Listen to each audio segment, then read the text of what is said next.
तुम्हारी याद आती है माँ। कहते हैं कि भगवान हर जगह नहीं रह सकते, इसलिए उन्होंने माँ बनाई।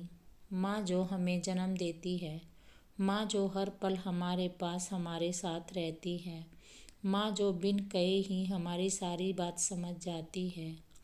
जब मैं छोटा था तो वो माँ ही थी जिसने मुझे चलना सिखाया। जब घर में कोई नहीं होता था तो माँ मुझसे घंटों बातें किया करती थी।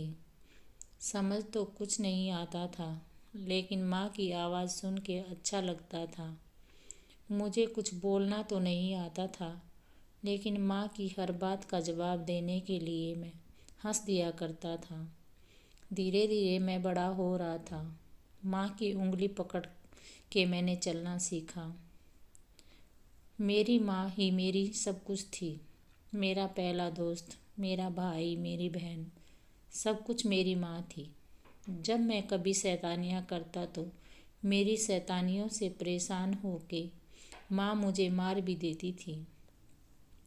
लेकिन जब मैं रोता तो मेरे साथ माँ भी रोती थी। मेरी माँ मुझसे बहुत प्यार करती थी। सब कुछ तो बहुत अच्छा चल रहा था। मैं, मेरी माँ, मेरा परिवार, हम सब खुशी खुशी रह रहे थे। मेरी माँ हमेशा मेरे पास थी। इससे ज़्यादा खुशी और क्या होगी। लेकिन कहते हैं ना, खुशियों को नज़र लगते देर नहीं लगती। शायद वही हुआ था हमारे साथ भी। हमारे परिवार को किसी की नज़र लग गई थी।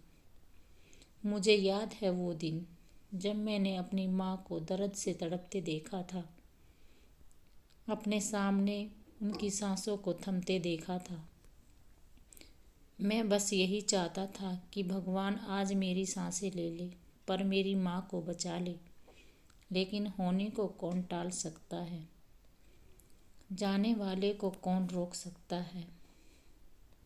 उस दिन ऐसा लगा जैसे मुझसे मेरी दुनिया ही छीन ली किसी ने। पल भर में टूट गया वो खुशियों का महल, जिसे मेरी माँ ने कई सालों की मेहनत से अपने हाथों से बनाया था। आज भी बहुत याद आती है माँ की। काश कि माँ ये सुन ले और वापस आ जाए मेरे पास हमेशा के लिए। मैं बस एक बार माँ को गले लगाना चाहता हूँ और उनसे कहना चाहता हूँ कि माँ, तुम्हारी बहुत याद आती है, वापस आ जाओ ना।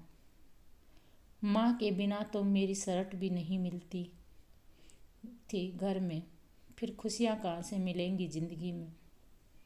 इस कोरोना जैसी महामारी ने ना जाने कितनी कितनी ही माँओं को छीन लिया। कितने ही बच्चे अनाथ हो गए। कितने ही खुशियों के महल लुट गए। मुझे पता है मरना तो एक दिन सबको ही है, पर कोई ऐसे जाएगा ये नहीं सोचा था।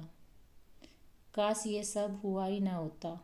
काश ये महामारी कभी आई ही ना होती, तो आज मेरी माँ मेरे पास होती और उन सब की भी। धन्यवाद।